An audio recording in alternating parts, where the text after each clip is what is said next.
Welcome to the very first episode of Greekin Out. I'm your host Blake, and this episode is titled The Pet Rock.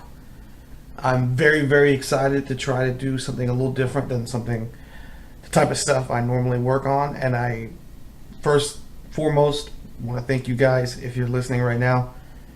It means the world. I really hope you enjoy the show. Since this is the first episode, I'm going to spend just a moment to explain kind of what the show is. And it's very simple. Each episode is basically going to focus on a different character from mythology. Not necessarily just Greek mythology, although that's probably going to be the majority of our focus. And hopefully you'll find it entertaining. Maybe you'll laugh a little bit. Maybe you'll learn something. I personally have a fascination with Greek mythology as well as just fiction in general. I believe that fictional works are a very interesting reflection of the culture that created it. And Greek mythology is especially interesting because when you look at this vast pantheon of gods and goddesses and demigods that they've created, you can't help but feel like the Greeks were just kind of bored. They were living a comfortable life for the most part, and they were doing so in a time period where it wasn't that long ago humanity was struggling. They were really the first culture to kind of step into the robes and have time to create things like entertainment and ponder life's mysteries. And they invented things like philosophy, and all their mythology really, we accept it now as works of fiction. And when you look at these Olympians that they've made, they're very similar to Americans' culture where we've created the superhero. However, the Greek Olympians didn't really necessarily stand for truth and justice. More or less, all these gods just kept kind of fucking with each other. And the stories that they've created around these beings are oftentimes pretty funny. And those are the stories that we're especially going to be focusing on. So tonight we're going to be talking about Sisyphus. Now, if you're familiar with Sisyphus at all, most people that know Sisyphus kind of know the image of him pushing the boulder uphill, and how he's kind of the symbol of pointless, frustrating, tedious work. However, my fascination with Sisyphus arose from a lesser known source, and that is the philosophical school of absurdism. And absurdism exists as sort of an alternative theory to nihilism and existentialism. Nihilism being the thought that life in the universe is meaningless and everything sucks and blah blah blah blah. Very bumming group of people to be around. Existentialism, on the other hand, is more flowers and sunshine, and we get to determine our own purpose, and isn't life wonderful? Absurdism is sort of an alternative to both of those things, and the whole point of it is humans have a constant need to search for meaning, and the universe is constantly expanding, and it's this big, vast nothingness. And our need for meaning and the universe's need to expand do not logically go together. And that's kind of funny. It's absurd. And once you accept the absurdity of life, you can find your own way to sort of be happy. Now, one of the main minds behind absurdism is a man named Albert Camus. And he wrote an essay titled The Myth of Sisyphus. Very clever title. It's in this essay that he sort of elevates Sisyphus to the status of absurdist hero. And one of the most famous quotes from this essay is kind of the sum up, is that we must assume that Sisyphus was happy. Now, for those of you who don't know who Sisyphus was, he was the king of Corinth, which was a city-state in southern Greece. And he was very charming. He was very cunning. He was one of the, I guess you could describe him as just a natural-born salesman. Like, he could talk anybody into anything. However, no matter how cunning, how charming, no matter whether you're king or peasant, eventually death comes for everybody. In the case of Sisyphus, it was very literal. Hades showed up at this dude's house. Now, I can't imagine what it'd be like to be looking out your window and seeing the harbinger of death walking down your driveway with chains. It kind of reminds me of when I was a kid. We had this thing where I grew up called a Swan Truck. And a Swan Truck they deliver meat and stuff. They sell meat door to door. And my mother, I was like 5, 6 at the time, my mother owed the Swan people money.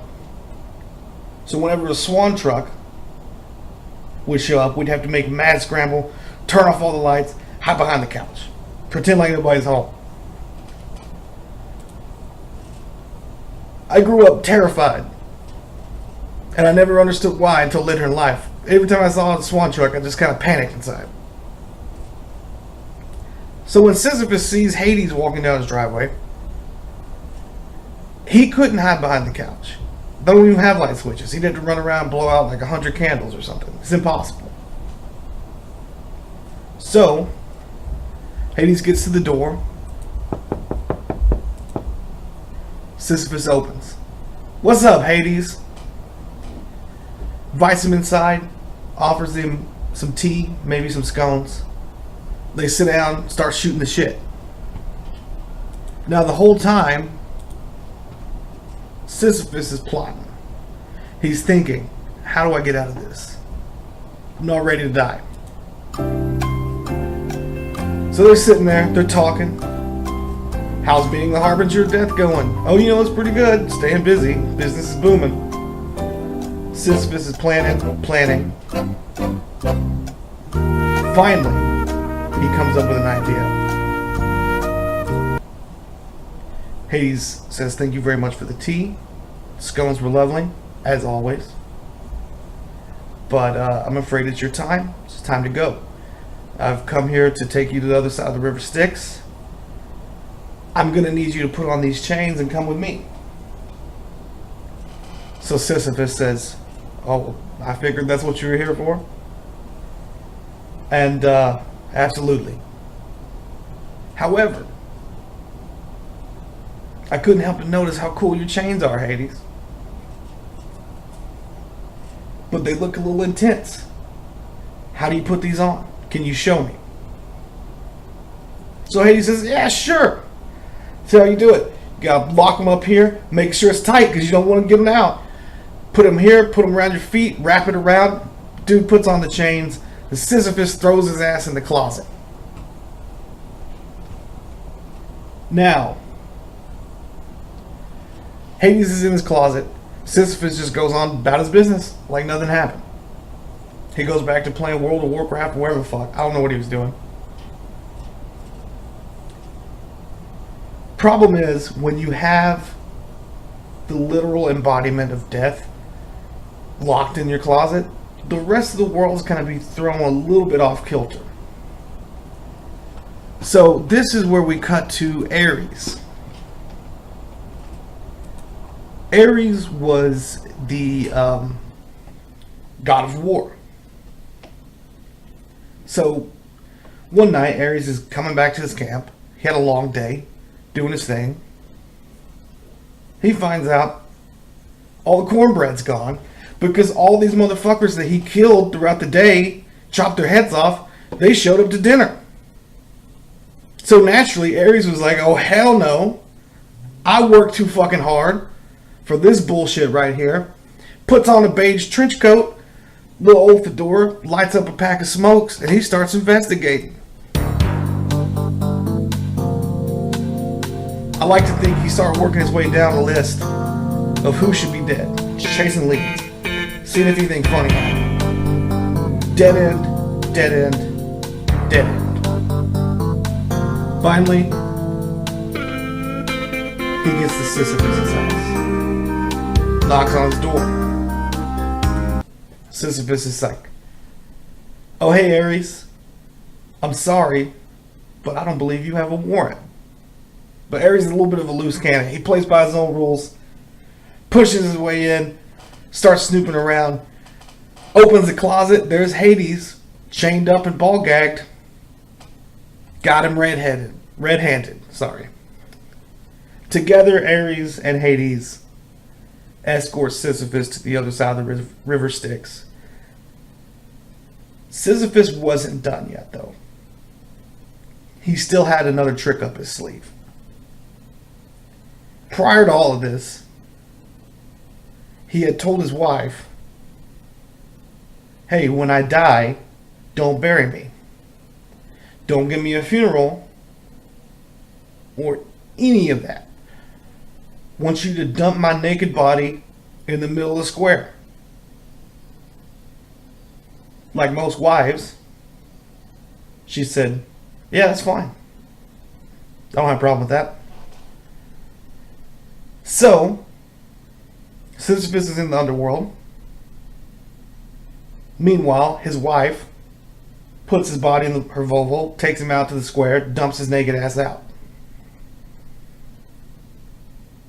Everybody can see their king naked in the streets. Sisyphus down in the underworld, he goes up to Persephone, who's the goddess of death. And he goes, "Persephone, do you see this shit? I didn't get a funeral. I'm laying naked in the streets.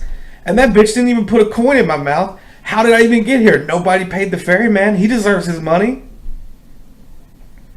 So Persephone, naturally, says, "You're right. This is terrible. I'm going to send you back.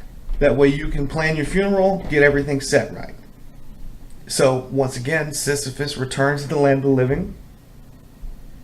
Suddenly realizes that planning funerals is fucking boring. Goes right back to playing World of Warcraft or whatever the hell he was doing. I don't know what he was doing. So, it's unclear how long. I don't know what his plan was. Maybe, rightfully so, he assumed his paperwork would get lost in the gods', just daily routines and they'd never come for him again. However, as with most organizations, the smartest people are often kept down in the mailroom. Hermes, who is the messenger of the gods, he sees all these dumbass gods getting tricked. Sees them getting locked in closets, being manipulated. He can't stand it. So he goes to Sisyphus' house. Barges in. Sisyphus tries to charm him. Hermes ain't having any of it. Grabs him by the ear, drags him kicking and screaming all the way back down to the underworld. Once he's there, the gods at this point are a little fed up. They're tired of being made look like fools. So they decide that it's time for Sisyphus to be sentenced to an eternity of hard labor. And not just any hard labor. Frustrating, pointless, hard labor. This dude's eternity is going to be spent pushing a boulder up a hill until it rolls back down. Push it up a hill, watch it roll down. Push it up a hill, watch it roll down. Over and over and over. This is his entire life. His entire eternity. And what's funny is he had to have known the whole time he was only delaying the inevitable. And when people hear the underworld, you often have a negative context to that because of our perception of hell. The underworld was where everybody went. He could have had a comfortable eternity. He could have lived very comfortably the first time if he would have just gone. He could have lived comfortably the second time if he would have just gone. Sisyphus looked eternity in the face and rebelled against it every step of the way.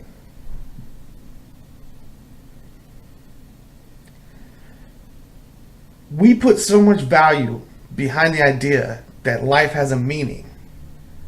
All we care about is finding the answer to that question. Sisyphus' existence now has a meaning. It's to push this rock up a hill. Watch it roll down again, push it back up the hill.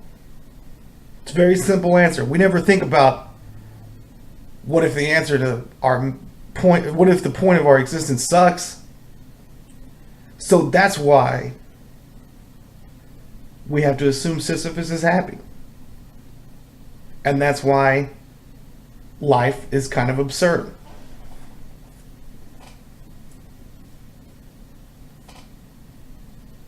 So guys, this was a short episode. I think it was a short episode. I hope you enjoyed it, learning a little bit about Sisyphus. And I look forward to doing more of these. The next episode is going to be called King Midas Touched Me. It's a cautionary tale about being careful what you wish for. And about having good taste in music. So if you have any suggestions, feedback, or any questions, don't hesitate to reach out. You guys will, there's links below. Several ways to get in touch with me. Thank you so much for listening and stopping by, and I hope you have a good rest of your week. Roll me away, won't you roll me away tonight? Up to a